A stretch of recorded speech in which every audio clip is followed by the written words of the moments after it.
Hello Internet, my name is Hazel from Hazelnuttygames, and it's Saturday, which means it is vlog time again. This week, guys, I finished The Wolf Among Us, and oh my god! Oh, the final part of episode 1 is going to go up on Monday. I am so glad, sorry, violence, that episode 2 is happening in the next couple of weeks because, oh my god! How could they, I won't spoil anything, but oh my god, I need more, like, right now. Oh, like, I haven't had a moment like that happened at the end of episode 1 for anybody that's already played it since, I mean, I had a couple of them reading the Song of Ice and Fire novels for the first time. And I had one at the end of Harry Potter when you find out what Snape's whole deal is.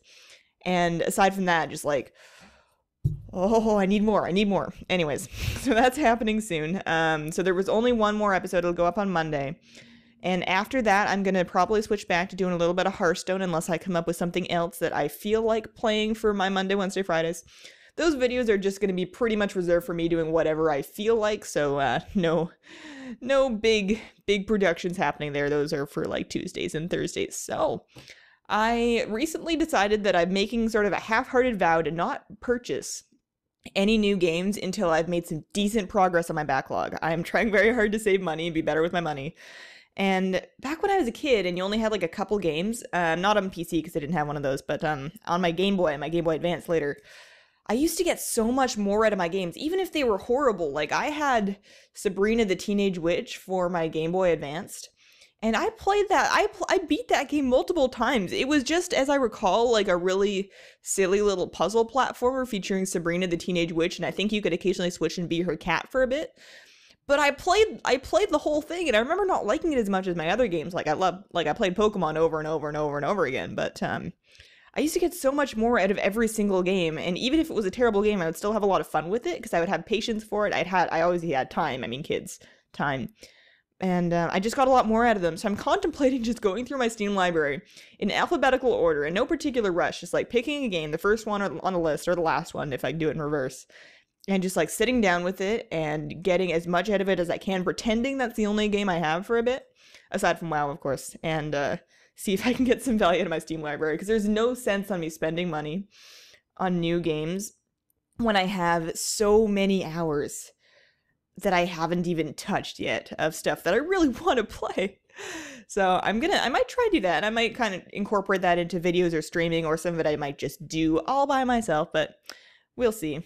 My next thought, which is totally contrary to that concept of not buying any new games, is I really want a good racing game. I had the opportunity recently to play the new Forza game for Xbox One on like an 80-inch TV.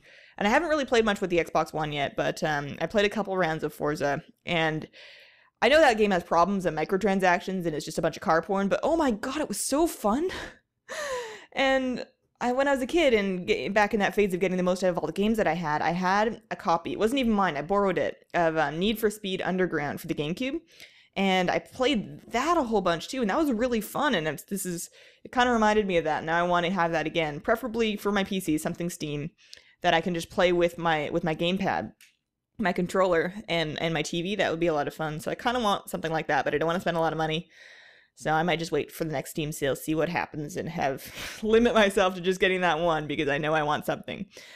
If there's any new racing games like in the pipeline that any of you guys are really excited about, or anything that you would super strongly recommend, then let me know in the comments, because I don't have any knowledge of what the various franchises are like, because my experience is Need for Speed Underground from the GameCube, so any advice would be appreciated.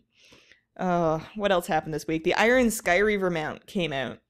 That was interesting. Everybody thought on like the MMO Champion forums that it was a mistake because the night before there had been a bunch of server problems and servers going down, and all of a sudden morning, hey, Skyreaver mount!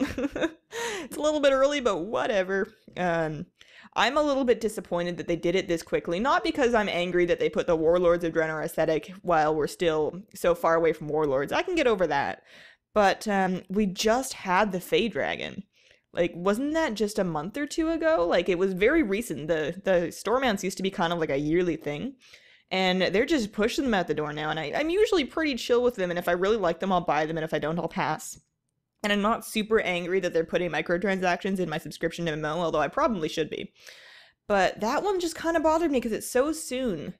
And you can tell that a lot of animation went into it. And the trailer, did you guys see it? If you just look up on YouTube, Iron Skyreaver trailer, you'll find it. It is the cheesiest thing that I've ever seen. I have no intention of buying this mount because I personally think it looks kind of dumb. It's a little bit too skinny and it moves all weird, and it's what do they call it, afterburners? I have no judgments if you got one you like it. I mean, good, whatever works for you. I've gotten tons of storm mounts myself, but I feel kind of weird about that one. It's just too soon. I mean, and a lot of people thought that it was going to be the collector's edition mount, and that would have made more sense, but we'll see what they do. My thought on the collector's edition mount is they'll probably do something like a ground mount this time, or something that's at least optimized a little better for ground, because of course of the no flying in Warlords of Draenor thing. So we will see. I usually, whenever expansions come out, for the last couple, like the last 3, I bought the physical box collector's edition. As you can see, my Pandora is just kind of like hanging out back there. And I was so jazzed for Draenor, I was gonna do that, and I'm still super excited for Draenor. But as I kind of prepare to move and I'm sort of paring down my stuff, I realize that these boxes, I never look in them. I love the art books, but I never go through them. I have no use for a behind-the-scenes DVD. All I really want is the game and then the digital stuff, so I might just get the digital deluxe edition this year. We'll see. I don't know. It's so much fun going to the midnight launches and, like, waiting in line and getting your pre-order now. I don't know. I'll work it out. It's also like an extra $40 just to have the box, which is just taking up space, so I don't know. But that's been my week. Let me know what you think in the comments, and have yourselves a wonderful, wonderful day. Bye!